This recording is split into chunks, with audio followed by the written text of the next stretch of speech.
Hi everybody, I'm Eoghan McDermott. I'm delighted to be here to host an online event on behalf of Walk in My Shoes. It's part of their Walk in My Shoes live week.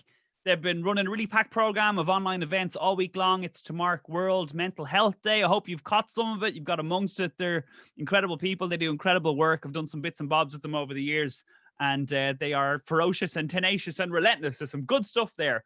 They have interviews with authors. There's well-being workshops. There's yoga, there's mindfulness. You can watch them all back on the Walk in My Shoes website, and I'll give you the address at the very end. Now, today's event is about the science of mental health, and my first guest is Paul Fearon. He's medical director of St. Patrick's Mental Health Services, and he joins us now via the magic of Zoom technology, which in and of itself could be its own mental health topic. I'm not sure too many people will rue its demise when we're back rocking. Paul, pleasure to see you. How are you doing? Not too bad, thanks, Owen. How are you? Very well, thank you. Very well. Great. Paul, I suppose you might start off by telling us a little bit about, I suppose, what we know about the human brain in the context of what we're talking about. It's like a L'Oreal ad. Here comes the science. Sure, absolutely. I mean, Owen, the human brain is just absolutely fascinating. I mean, first of all, it works really hard. It's only about 2% of our body weight, but it uses up about 25% of our energy at any one time. It uses 20% of our blood volume and our oxygen levels just to keep going.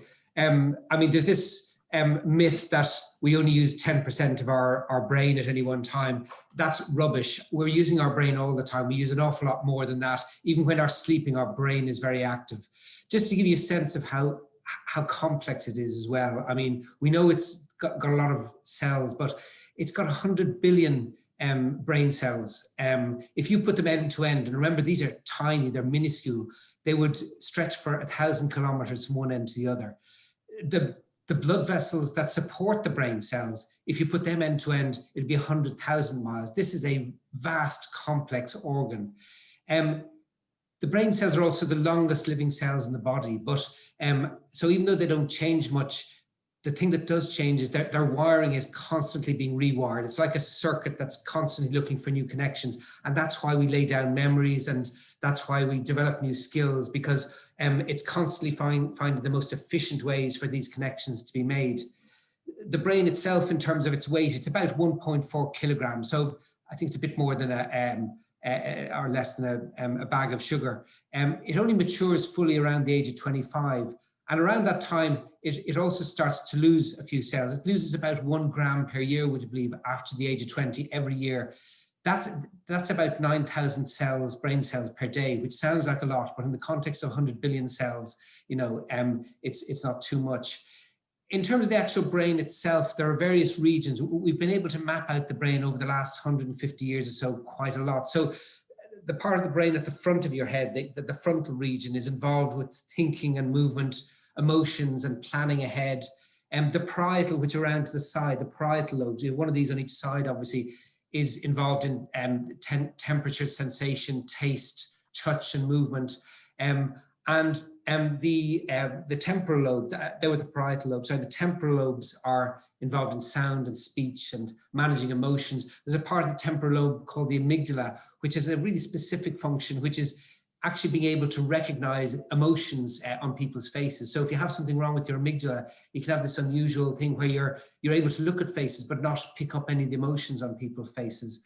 And then we got the occipital lobes, which are at the back of the head, or the brain, which are involved in vision. And then there's this couple of fascinating areas. Just there's the hippocampus, which is almost like a little seahorse, shaped like a little seahorse. And that's really heavily involved in learning and memory. They did a brilliant brain scanning study about 10 or 15 years ago on London cabbies, who, as you probably know, at that stage, before Google Maps and all that, used to have to pass the test called the knowledge, where they had to have in their brain basically all the London streets, of which there are thousands. And they found that London cabbies had larger hippocampi than the general population. So the brain actually adapts. It's very what we call neuroplastic. So this idea of the brain being static and it's like that from birth to death is not true. In terms of its development, just the last thing about the normal brain, it generally develops during the middle 3 months of fetal life. So the middle of pregnancy, it undergoes tremendous growth. And interestingly, it continues to grow after birth. So, for example, a 2-year-old has 80% more brain cells than a newborn or even an adult. And so it grows very rapidly. And that's one of the reasons why children are really able to pick up foreign languages so easily before the age of 9. After the age of 9, it becomes much more difficult. And that's probably partly due to this, what we call synaptic pruning, which particularly happens in adolescence, where it's almost like it's a big road network that's been let just blossom. And then at a certain point, the town planners come in and say, right, which roads are being used? Which ones do we need to turn into highways because they're used such a lot? And which ones can we sort of make cul-de-sacs? So a process of myelination occurs where the really well-used ones become a myelin, which is a protein, gets laid around them to make them super fast. I mean, the speed of transmission of the human brain cells is about 242 miles an hour. It's faster than a Formula One car. So the brain is just absolutely fascinating, endlessly complex. But that's what's going on in all our brains every day, every moment of the day. I'm just thankful to my own brain after that. Thank you. Thank you, brain. And I suppose in terms of what we're talking about today, you know, you see in old films and someone has a fever, we're going to bleed them out and feed them the leg of a pig. You know, there's all these crazy things. And so too with medicine for physical ailments, our understanding of mental health conditions has advanced and changed so much over the years. Can you give us an insight into that? Sure, absolutely, Owen. So, I mean, our understanding is far from complete, but I mean, we've known for a long time that that mental disorders exist, but obviously our understanding of them has changed. So in the Middle Ages, etc., probably a lot of people who had mental illness, who had unusual and bizarre thoughts, it may well be that they were thought of as being witches and all of that. I suppose in the sort of the late 19th century, we began to realize that there was perhaps a biological or a more firm basis for mental disorders. There was a really impressive German psychiatrist, Emil Kraepelin, who was really the first one to describe what he felt were the two major mental health conditions. Basically, they were forerunners to schizophrenia and bipolar affective disorder or mania. The first one, the schizophrenia-like one, he called dementia precox or premature dementia. And he felt, he wasn't obviously totally correct at all, but he felt this was an irreversible illness which caused gradual decline and you didn't really recover between episodes. Now he's actually wrong about that, but it formed a useful basis for our later understanding. And that was contrasted with what we'd really now recognize as bipolar disorder, which is more of an illness where you had episodes, but you recovered completely between episodes and there wasn't this decline. And for about 40, 50, even more years, this was the dominant kind of thought about medicine and particularly psychiatry, that it had a biological base. Historically, it's quite interesting because a lot of the research in the early parts of the 20th century, in the 1920s and 1930s, a lot of the biological research in psychiatry was done in Germany and Austria. Quite interesting research, but obviously, historically, that really clashed and became irredeemably linked with the Nazis and the war. And a lot of the work that was done there, quite rightly, in many cases, really was put to one side. And at the same time, in the 40s and 50s, after the war, and particularly in the 50s, where social optimism around the world was really good. People had never been so wealthy as a nation or even globally. I mean, Harold Macmillan in the UK said, you've never had it so good to the population. And in many cases, he was right. Neonatal deaths were dropping dramatically. People's average income was going up. Poverty was beginning to certainly not be eradicated, but it was reducing. And there's a great air of optimism that what we're facing into the future in the latter part of the 20th century could be this kind of state of wonderful utopia. And people moved away very much from a medical model of psychiatry, more to a psychological model. There were a lot of psychological studies performed in the 50s and 60s, which kind of tended to blame the mother or for people's schizophrenia. If you look at any psychiatry textbook in the 70s, it's fascinating, or in the late 60s, early 70s, it talks about psychological theories. And it's, as I said, it blames families quite a lot, quite without any basis. In fact, it was more of a theory. And if I'm waffling on a bit, stop me, but there was probably the major moment in the 20th century in terms of psychiatry, which changed things, was in 1976, with the advent of CT scanning, the first real scanners apart from x-rays that we had. And there was one put into most hospitals, particularly in the UK. There was a hospital called Northwick Park in North London. And when their new CT scanner was installed, all the surgeons and the physicians all had their go at this newfangled toy, if you like, because it produced, at that stage, incredibly high resolution images. And eventually everybody had their go, and the psychiatrists there, two of them, Tim Crowe and Eve Johnson, who are very famous now, but they were the psychiatrists at the time. And they said, well, everybody else has had their go. We should get our patients and do CT scans of their brain. So they got all their patients from the wards who agreed, and they scanned them. And Eve Johnson tells that story of when they got the first scans back. It was a Saturday morning. One of them was on call, and they rang the other, and they put the CT scans up on their film board, and they said, no, it can't be true. They found that a part of the brain, the ventricles, it's a little fluid-filled space, and they seem to be bigger than normal.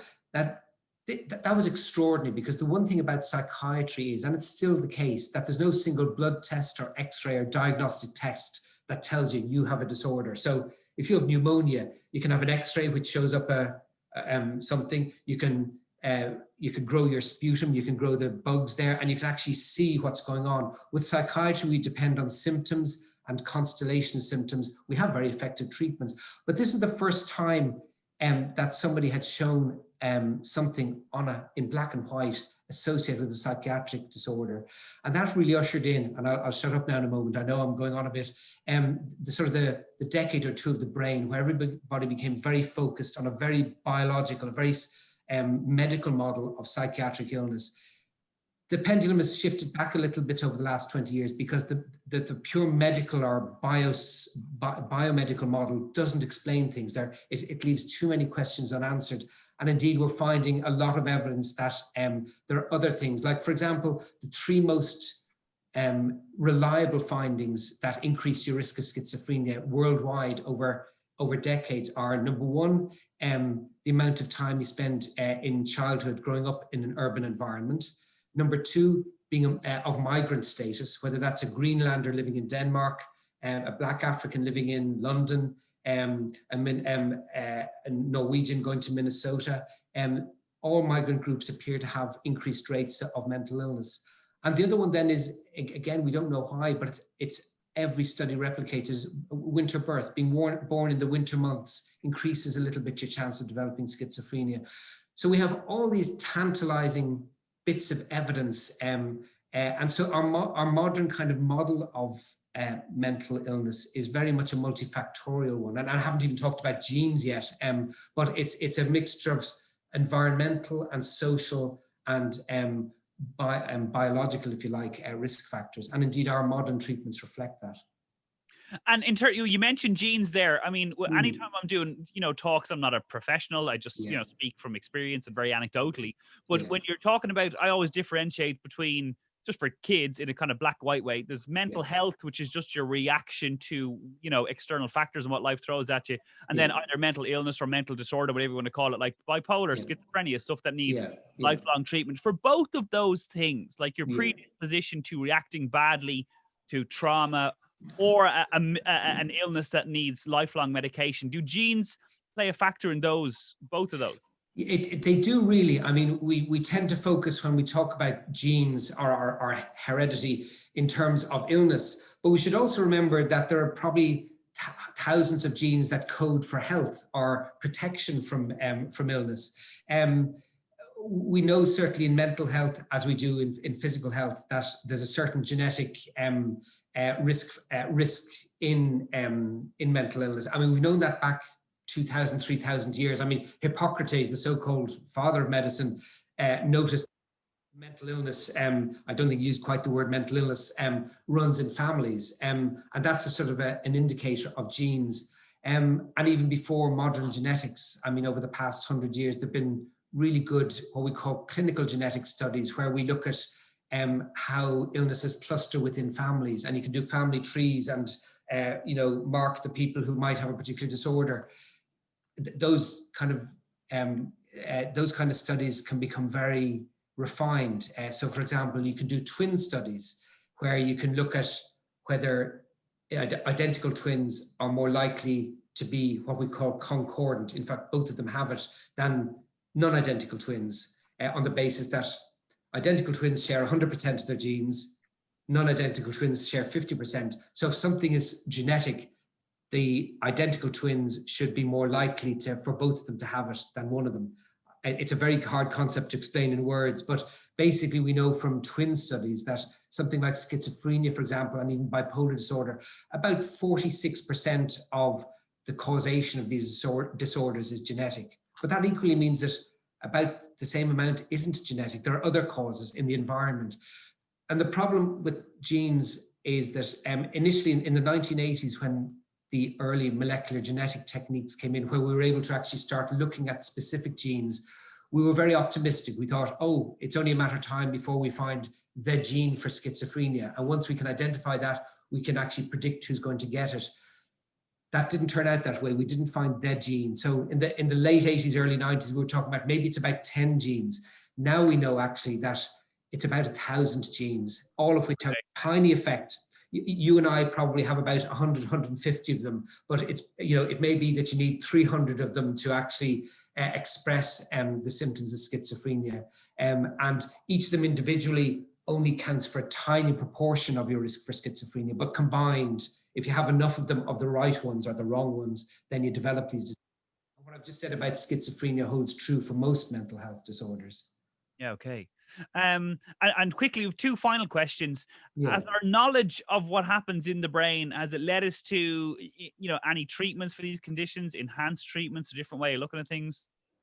I mean, it has. I mean, for 2 or 3 reasons. First of all, as we know now, and I hope I've explained it reasonably clearly, it's not just one cause. Mental health disorders aren't just caused by one single thing. It's by a multiplicity of things. And I think our treatments reflect that.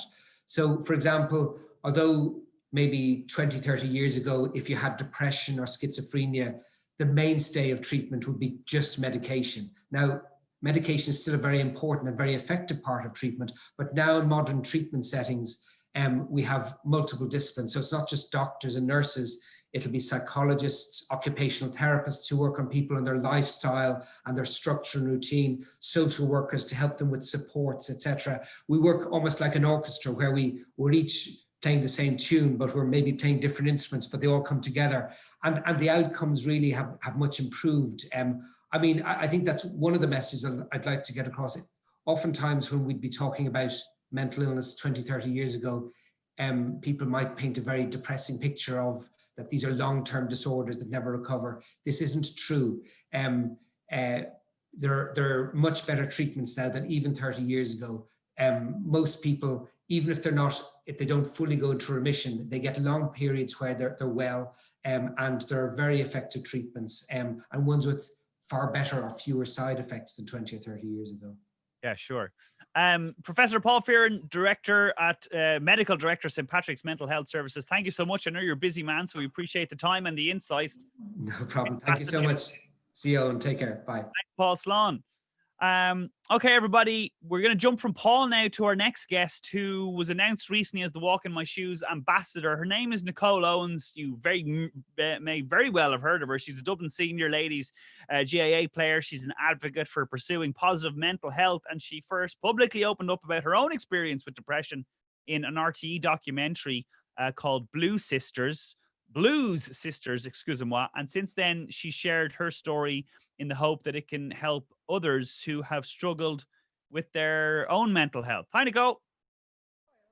Hi, everyone. How are you? I'm good, yeah. I like the glasses. They make you look very distinguished. I know, yeah. It's to make me look a bit more intellectual. Yeah, it's all these screens we're staring at these days. Trying to maintain this eyesight. And hey, before we get to, I suppose there's loads of things going on in your life right now, but can we jump back to what I alluded to there, you opening up about your story. One thing I always find interesting when different people tell their stories is I read an interview you did, and you kind of said that there were, apart from these feelings that you were feeling, and you could maybe tell us what those feelings were, that there was no other obvious signs to the outside world that you were having a bad time?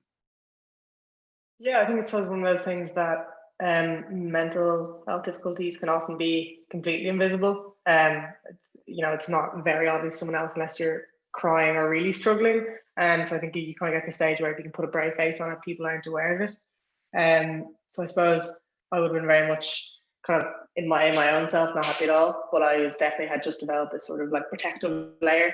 And so, when I was out around people, I kind of had put up a shell, and then that would kind of crumble at the end of each day. And it kind of meant I was living sort of, two lives. One where I was like projecting out this really positive, I'm getting on great. And then kind of taking off that little like costume I'd sort of created around myself at the end of the day, and having these really negative feelings and sort of not wanting sort of to, wake up each morning and really kind of really just spiraling to more negative thinking, I suppose. So you could kind of function successfully because you're playing sport at this time at a high level. So you can function if you're at the outside looking in, but it was just in moments you would take yourself away. Was there kind of two versions of you? Is that what it was? Yeah. I suppose my story in itself is, I should give a little bit of background. There's kind of two waves of it. So my first gun when I was younger, I kind of dealt with the sort of negative periods of my life, and then kind of going into college, I kind of reached a point where it all kind of got too much, and I kind of had negative periods, and they got closer together, and then suddenly I wasn't able to function. I was kind of breaking down in public, and at the time, I suppose similar to what Paul was alluding to, I suppose I dealt with the kind of medical side of that. So I went on antidepressants, and I suppose one of the lucky ones that they functioned for me, and I didn't have sort of any negative experience on them, and so that sort of, I felt like almost sorted that out, and I sort of a bit of naivety probably. I didn't deal with, I suppose, the psychological and the cognitive and the emotional side, because as Paul was saying, disorders aren't just caused by more than one thing, and it really is a sort of need to have sort of that multifaceted approach. So then it was kind of 2017 really where kind of it got again bad for me, and that was when I really couldn't, I suppose, continue on. And kind of when I took that break, then I wasn't able to continue and work on football, and I was lucky that I was supported kind of with within both those areas of my life.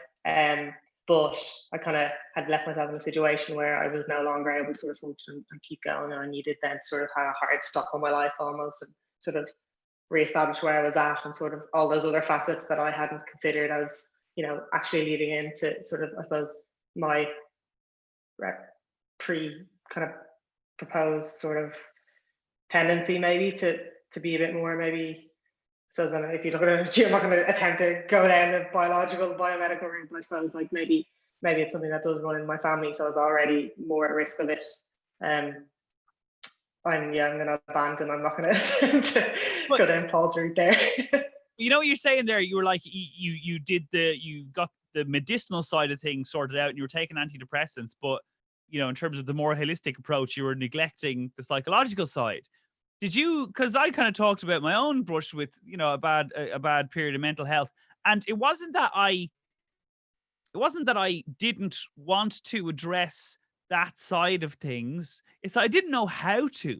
It wasn't like I had the emotional tools or dexterity or whatever and decided not to do it. It's that I didn't know how to do it, and so I had to then learn and then implement. Was that the same with you?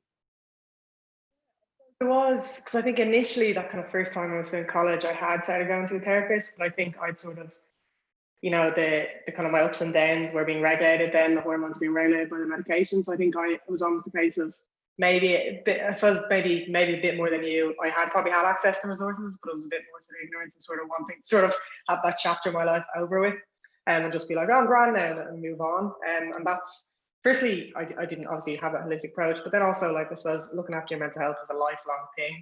So sort of just this idea that because I've had a bad time once, then it's gone, was fairly naive for me. But I do think that maybe when I was younger, before I kind of had got anywhere near that stage, sort of been able to access that kind of psychological, emotional regulation side would have been really important. Yeah, okay. And so why do you think then it's important to learn skills and, tools and tricks and resilience and all that to promote positive mental well-being at an early age? The main thing for me is I think St. Pat's obviously offer unbelievable services, and I've known people who've used the services and the role they play is so important. But obviously, ideally less people would end up having to use them. in terms of like, obviously there's always going to be mental disorders that are going to need some elements of medication mediation. But I suppose from the likes of me, I would have felt that maybe if I had had access to some of those tools, and maybe had just been a bit more educated about my own mental health and the importance of fostering positive mental well-being.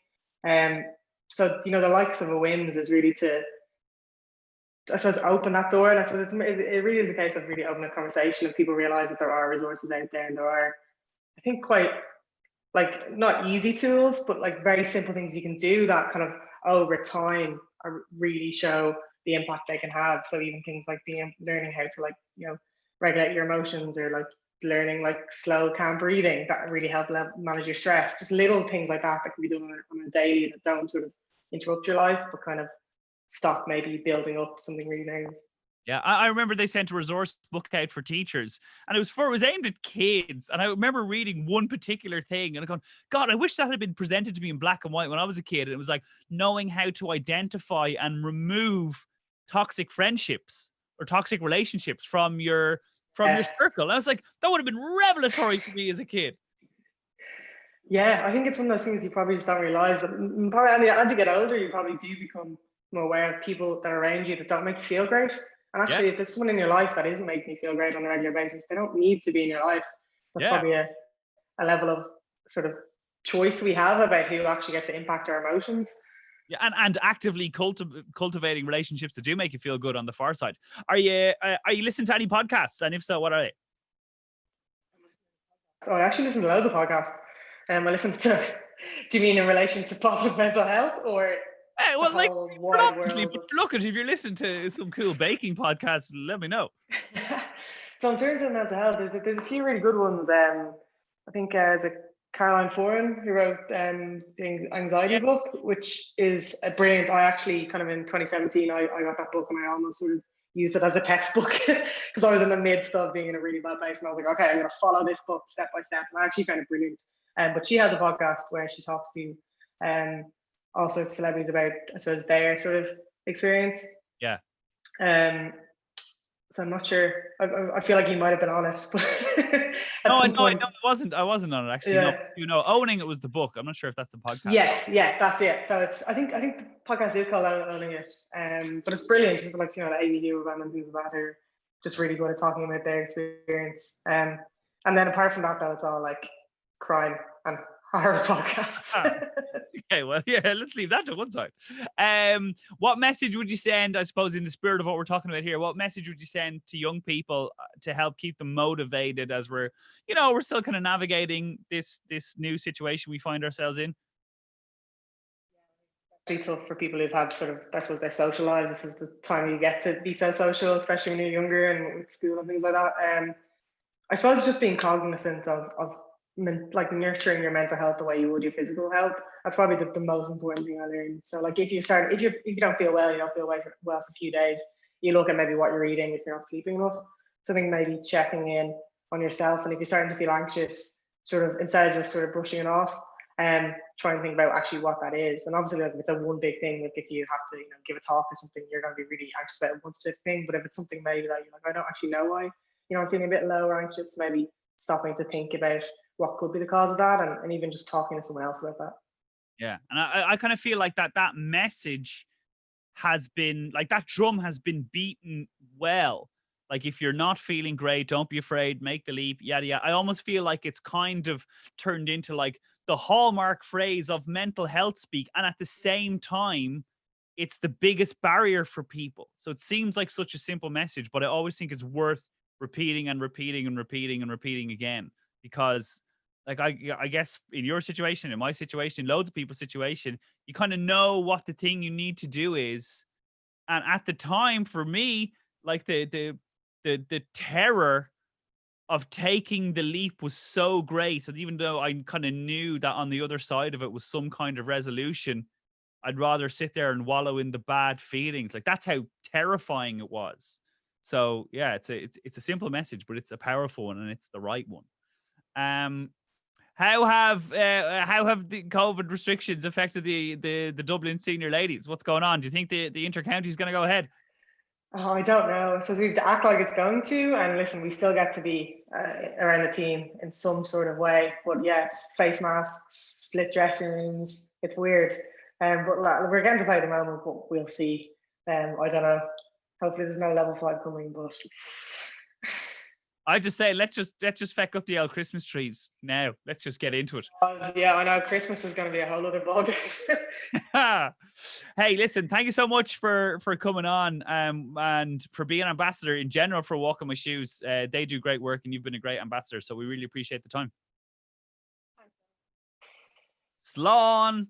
Guys, that's pretty much all we have time for right now for this event. So Walking My Shoes has published lots of content for everyone this week. I mentioned it at the top, in case you missed it. If you're at home, if you're at work, if you're in the classroom, they have something for everybody in every situation. There's teacher tributes, there's a reading corner, there's interviews, there's podcasts with influential people about the kind of stuff we've been talking about. You visit walkinmyshoes.com/WIMS Live, WIMS, walkinmyshoes.com/WIMS Live. Or you can just follow the hashtag WIMS Live to look back across the week. Thank you so much for being with us. I hope you stay safe, stay sane, be good to yourselves, look out for others. Slán.